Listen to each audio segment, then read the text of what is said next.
Welcome to this explainer. Today we're going to impartially untangle what is honestly one of the most mind-boggling vanishing acts in modern financial history. We're talking about the complete disappearance of Libya's sovereign wealth. It's a massive fortune that just evaporated, leaving behind this wild trail stretching all the way from the Mediterranean through the vaults of Europe and down into secret bunkers in southern Africa.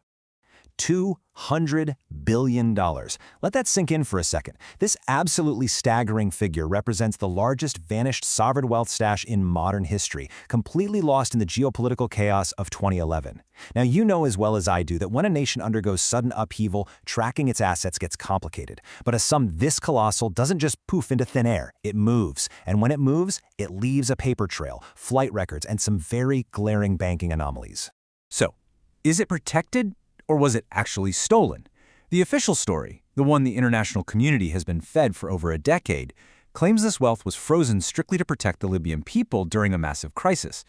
But as we follow the money today through a global investigation, the evidence points to a completely different reality. We really have to ask ourselves, are these funds waiting safely, or have they been deliberately diverted? Section 1. The missing Libyan billions. To really wrap our heads around this mystery, we have to look at how national wealth is actually stored. Okay, so we need to separate this massive fortune into two distinct categories. On one side, we've got billions in digital assets, liquid cash, and investments frozen within major European banking institutions. And on the flip side, we have the tangible stuff, immense reserves of physical gold. And unlike digital money, gold requires a massive physical logistical effort to move and hide. The fate of both of these categories is just absolutely fascinating. Section 2. Motive, the gold dinar. Before we track exactly where all this money went, we first need to look at the why. According to intelligence cables that surfaced later, Muammar Gaddafi's central bank of Libya was sitting on 143 tons of physical gold. At the time, we're talking about a hoard valued at over $7 billion. But here's the kicker.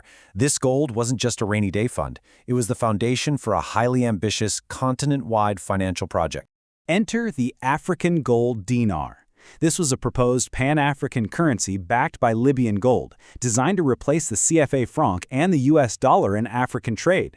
It was meant to completely restructure how trade worked across the continent, and because of that, it posed an absolute existential threat to the CFA franc, directly challenging the French Treasury's long-standing grip on West and Central African monetary systems. And this isn't just wild speculation. Leaked emails from Sidney Blumenthal to then U.S. Secretary of State Hillary Clinton explicitly spell out this exact motive for the French-led intervention. The intelligence reports cited in these emails show that the architects of the intervention knew all about this massive gold hoard, and they saw exactly how big of a threat this Pan-African currency was to the old financial guard. But the connections to France actually go even deeper than just currency wars. Right now, French judicial investigators are looking into serious allegations that former President Nicolas Sarkozy's 2007 campaign was illicitly funded with 50 million euros straight from Tripoli. Now, Sarkozy strongly denies these claims, but the ongoing investigations really make you wonder if the 2011 military intervention was, at least in part, a way to liquidate the evidence of those transactions. Section 3. The digital asset freeze. Let's look at how a nation's digital wealth can basically vanish in broad daylight under the guise of an international asset freeze. This timeline perfectly illustrates the Euroclear scandal in Belgium. Euroclear is this massive clearinghouse holding frozen Libyan Investment Authority funds. So roughly $16 billion was frozen by the UN back in 2011.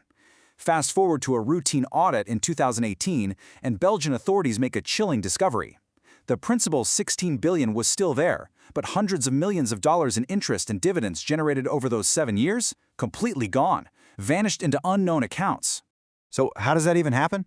Well, even when an account is sanctioned, the capital isn't just sitting frozen in a block of ice.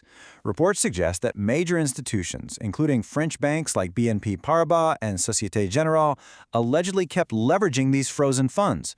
We're talking generating massive interest, producing dividends, and potentially funding their own internal operations. UN investigators have been sounding the alarm that releasing interest from frozen accounts violates international law. Yet the original owners are completely locked out, while the custodians allegedly rake in the profits. Section 4. Smuggling the physical gold. While all that digital wealth was allegedly being squeezed through European banking loopholes, a very different operation was underway for the physical assets.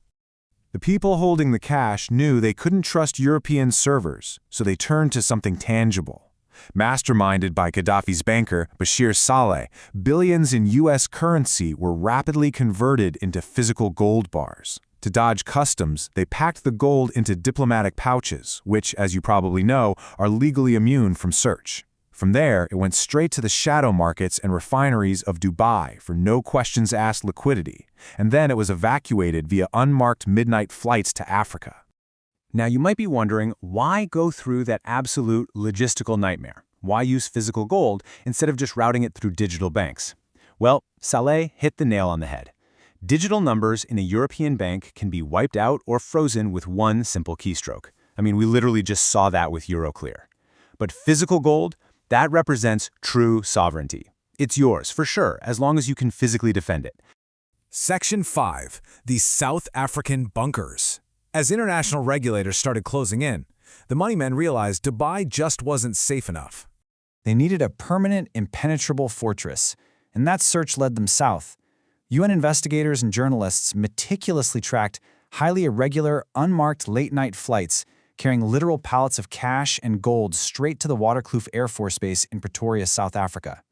These explosive reports suggest these massive transfers happen under the direct protection of the highest echelons of the South African government during the Zuma administration. And once it landed, it certainly didn't just sit around on the tarmac. This physical wealth was rapidly dispersed into high-security, specialized vaults and private bunkers in the Gao province. And the reason it hasn't been recovered yet? It's buried beneath an incredibly complex, impenetrable legal shield. We're talking layers of shell companies, private trusts, and offshore entities that technically trace back to the Libyan Investment Authority, but are heavily guarded by South African sovereign protection. You know, the real tragic irony of this whole explainer is what this means for the continent. The wealth that was originally supposed to back a pan-African currency and actually unite the African economy, it's now allegedly being hoarded by European banks skimming the interest off the top and buried in secret South African bunkers behind massive corporate armor. It's the ultimate betrayal of the exact pan-African spirit it was supposed to fund. So, as we wrap up, we're left with one monumental question. Are these billions actually being protected for the children of Libya, or are they simply being held hostage by the old financial guard? Will this immense $200 billion fortune ever fund the hospitals, schools, and infrastructure it was meant for? Or are global elites just waiting for the world to forget whose money it actually is? It's a mystery that's still unfolding today. Thanks for joining me for this explainer. I really hope it gave you a clearer picture of this incredibly complex situation.